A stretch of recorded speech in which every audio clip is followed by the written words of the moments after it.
So, hello viewers, welcome to another session. And today I will discuss about one very important topic, that is autoimmune hemolytic anemia or AIHA. So, what is autoimmune hemolytic anemia? From the nomenclature, we can understand that autoimmune means uh, the own immune system is reactive against your against your body, and hemolytic means there is destruction of the blood cells, and anemia means there is decreased hemoglobin or red blood cells. So there is formation of some antibody against your own blood cell that is causing lysis of RBC, and that leads to anemia. So this is autoimmune hemolytic anemia or AIHA. So as you can see, this is your RBC or red blood corpuscle, which is concerned with the transport of oxygen and carbon dioxide within your body. And there are a lot of antigens on the surface of this RBC. And what happens in case of autoimmune hemolytic anemia? There are formation of different antibodies against these antigens on your red blood cells. So these antibodies which are formed against these antigens, they will attack the RBC and they will cause lysis of these RBCs. So what are the types of autoimmune hemolytic anemia? There are two types of autoimmune hemolytic anemia. Those are seen commonly, but there is a rare type also. I'll talk about it later on. So the first one, that is worm AIHA.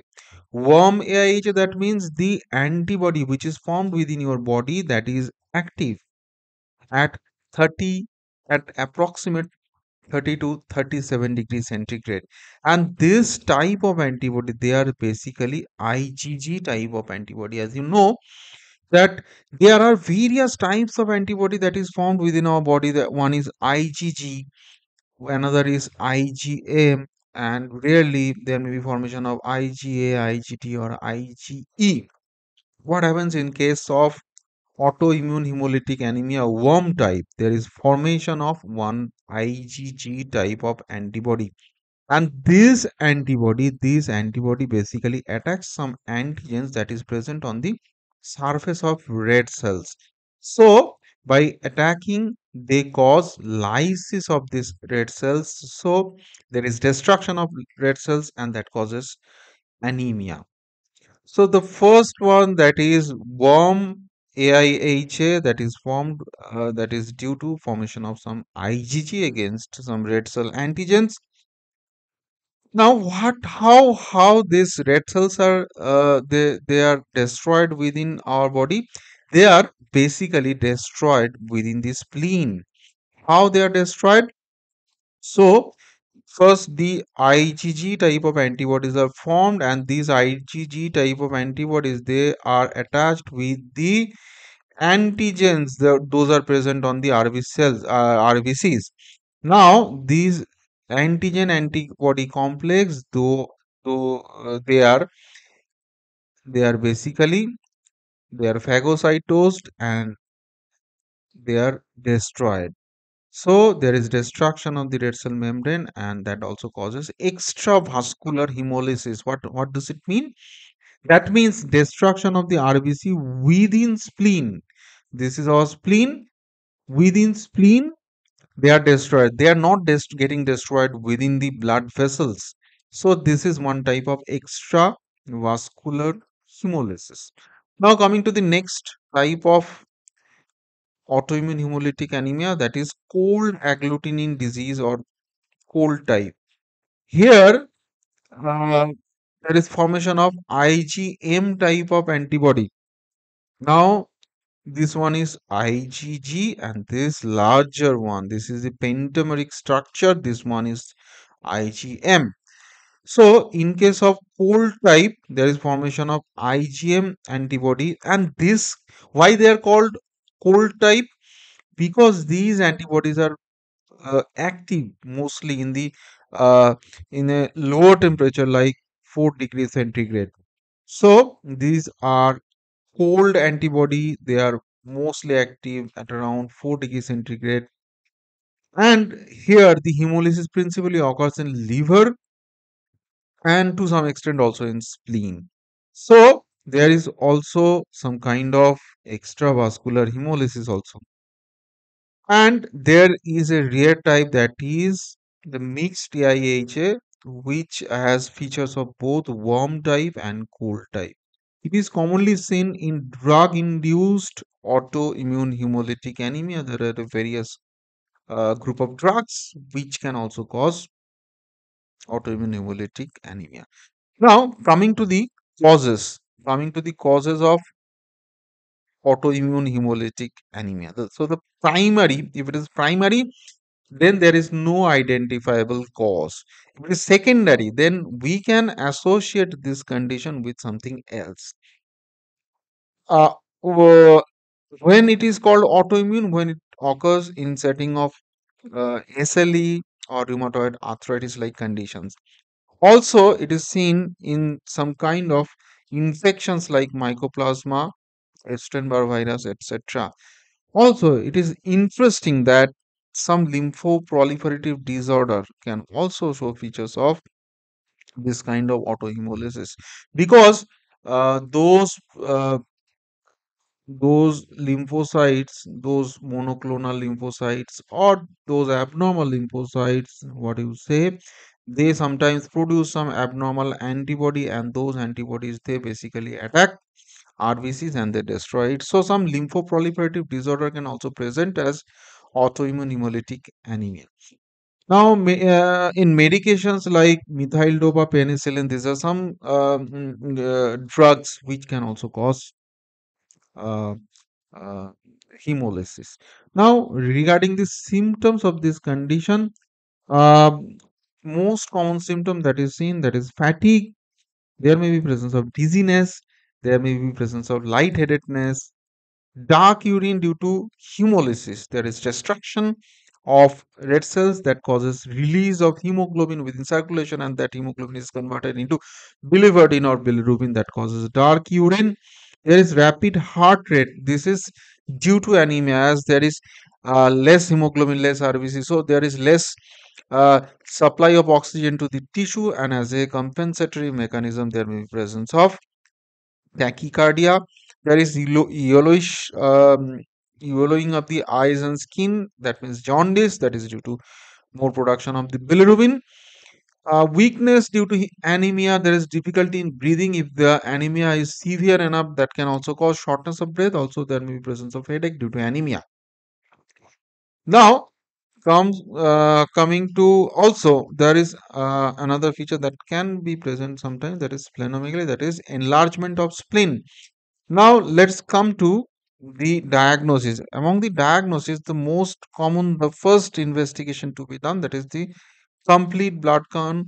In complete blood count, you can see there is low hemoglobin, low hematocrit as a destruction of the RBC.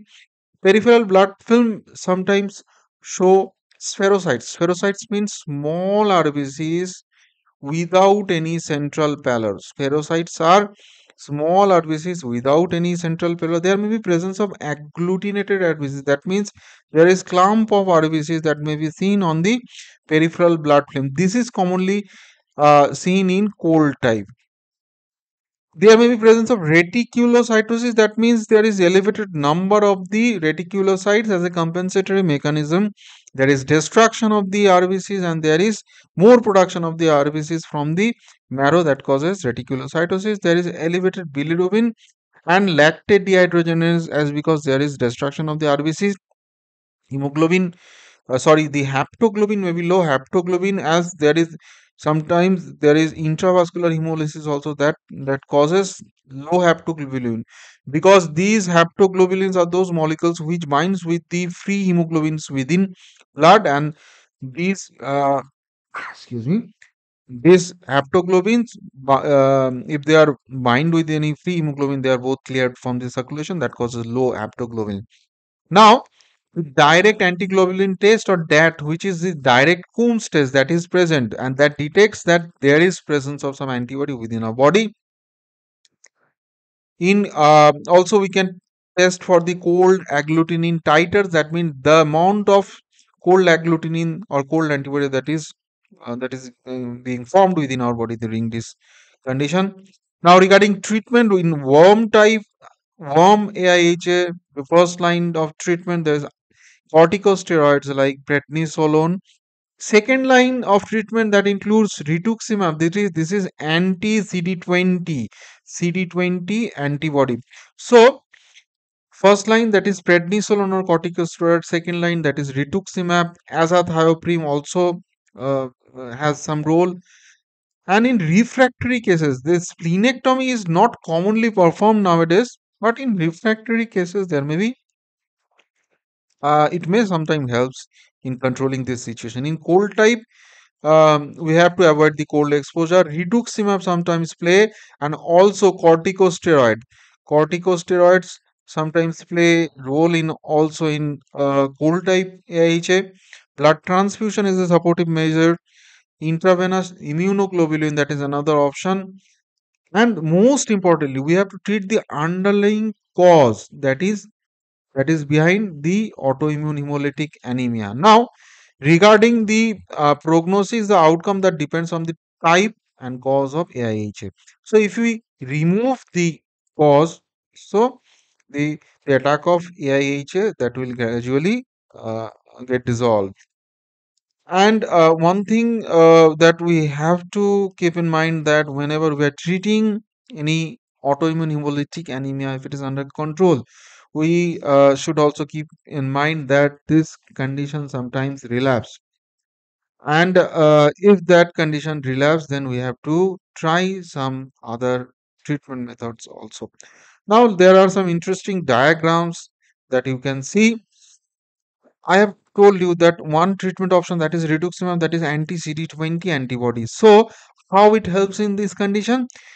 As we know that some lymphoproliferative disorders they produce some abnormal B cells, that those B cells they produce some abnormal antibodies, and those antibodies they attack red cells and they destroy it.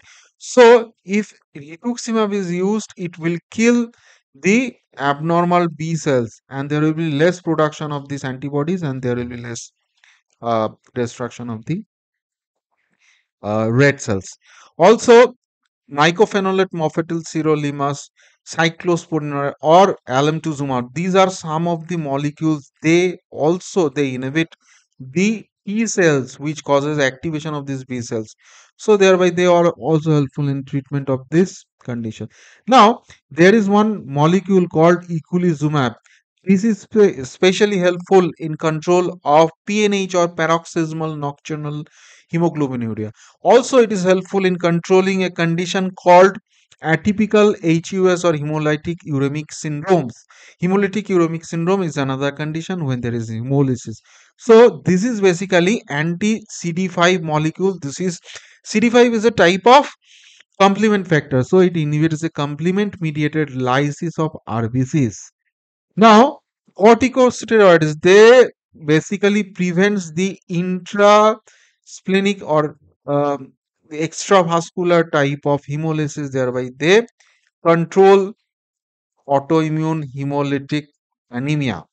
So this is for now. If you are new to my channel, then don't forget to hit the subscribe button, because in this channel I basically try to uh, explain various health related various medical topics in a very simplified way. If you are new to this channel, you can subscribe to it.